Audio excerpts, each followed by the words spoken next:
Time for focus. Now, as efforts continue to ease the migrant crisis, anti-immigration parties are gaining ground in Europe, here in France, in Denmark, and even in Germany. The Alternative for Germany, or AfD, started as a eurosceptic party 3 years ago. Now it's benefiting from the growing dissatisfaction with Angela Merkel's refugee policy and is expected to do well in Sunday's 3 key state elections. Damien McGuinness reports. Jessen, a small town in Saxony-Anhalt, is one of the strongholds of the anti-immigration party Alternative for Germany, or AfD. André Poggenburg is head of the local party and is hard on the campaign trail to make sure he hits his target of 20% of votes. His aim, radical political change. Wollen wir beim Euro bleiben? Wollen wir eine Obergrenze von 0 im Moment bei der Wassereinwanderung? Ja, nein. Sind wir doch ganz ehrlich, was dort rauskommen würde den totalen Kollaps des momentanen politischen Systems. Aber den totalen Kollaps. What was set up as an anti-Euro party in 2013 has morphed into an anti-migrant party. Ich bin froh, in Deutschland zu sein. At this pre-election event for voters, immigration is the main topic. Dass in anderen Bundesländern den Flüchtlingen das Geld abgenommen wird, sind nur 200 € behalten werden. In Sachsen-Anhalt wird gar nichts eingezogen. Wieso nicht? Hätten wir eine wahre Demokratie, dann würden wir auch mal ab und zu das Volk befragen, warum das nicht möglich ist, dass wir durchsetzen. Das ist also mein Hauptproblem. Und ich finde es jetzt im Moment auch nicht verkehrt, dass der Ungar, der Chef der Orban, auch mal sein Volk befragt. And the rhetoric from AfD politicians has also got tougher. Since last summer, the more radical wing of the party has been in control, led by Björn Höcke, who was elected in the neighbouring region of Thuringia. In this speech, he makes a direct reference to Nazi propaganda, which wanted the Third Reich to last 1,000 years. Deutsche, 3000 Jahre Europa, 1000 Jahre Deutschland. Ich gebe euch nicht her. In eastern Germany, the AfD regularly stages protests outside refugee homes, such as here in Merseburg. Small groups of neo-Nazis are also taking part. It's not something the AfD likes to talk about, but the party is becoming increasingly popular among right-wing extremists. Online, members of the neo-Nazi party NPD are campaigning for the AfD. Jeder, der Meinung ist, dass in 20, 30 Jahren hier die Deutschen nur die Mehrheit sein sollen und Deutschland noch existieren soll, ist erstmal mein Freund. Also so ist ja unsere Definition von politischer Zusammenarbeit. Similarly, the anti-Islam Pegida movement is also often accused of being too close to the far right. Many of those who have taken to the streets here in Dresden to protest against migrants say the AfD is the only party that appeals to them. Noch wähle ich, solange Björn Höcke noch in der Partei seine Meinung mit durchsetzen kann. Und jeder Strohhalm ist da zu ergreifen und gegen diese Regierung vorzugehen. Im Moment die einzige Alternative. Thanks to the migration crisis, the AfD could win 10% of votes at the national level. But Frauke Petri, the party's leader, refuses to be labelled as far right.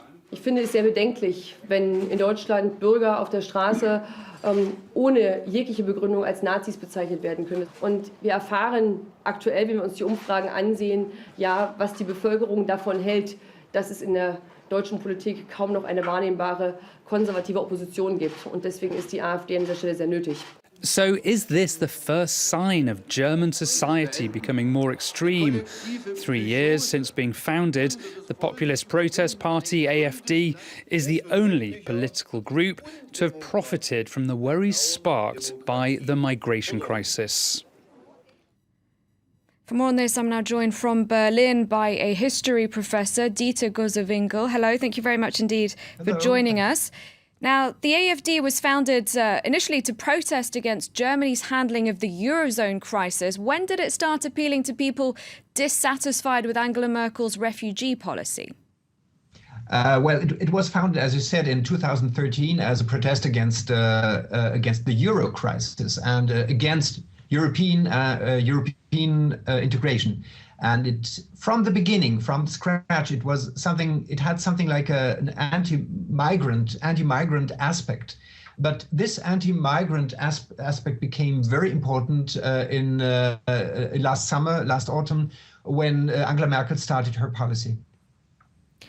And has its appeal grown even more with its new leader? How much of its success is down to her? She infamously said Germany's border police should be allowed to shoot at refugees trying to enter the country illegally.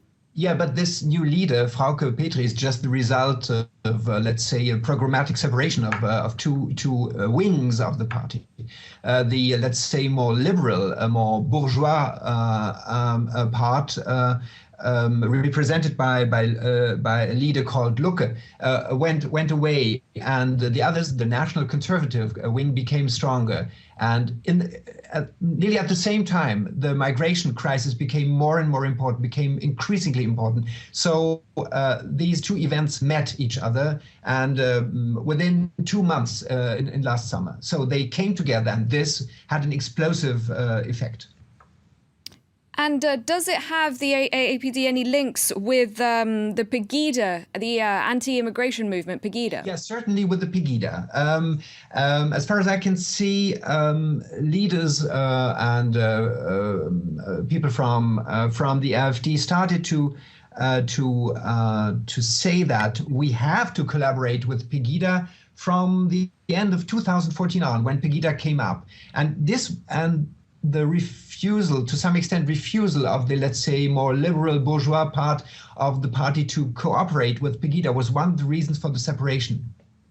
Now there is a very close link. I think it's the most important support AfD has in German society, this Pegida movement. Yeah. And what about the neo-Nazi National Democratic Party? They say they have nothing to do with it. Is that really the case? Well, maybe it really is the case, because the NPD doesn't play such an important role in German politics. I think this is a bit exaggerated because the trial going on before the German Supreme Court. I think the NPD doesn't play such a role. There are other groups, more radical groups, which play a much more important role on the extreme right. And as I said, I think this Pegida movement is really representative for the electorate of the AfD. This is the core, and these are the core supporters of what's called AfD today. Yeah, it's not the NPD. There may be links to other more extreme parts of the let's say, a neo-Nazi scene, but it's not the NPD, I would say. Now, as I mentioned in the introduction to our report, there are elections on Sunday, and it looks like the AfD is going to do pretty well. It's potentially the third strongest political force in Germany.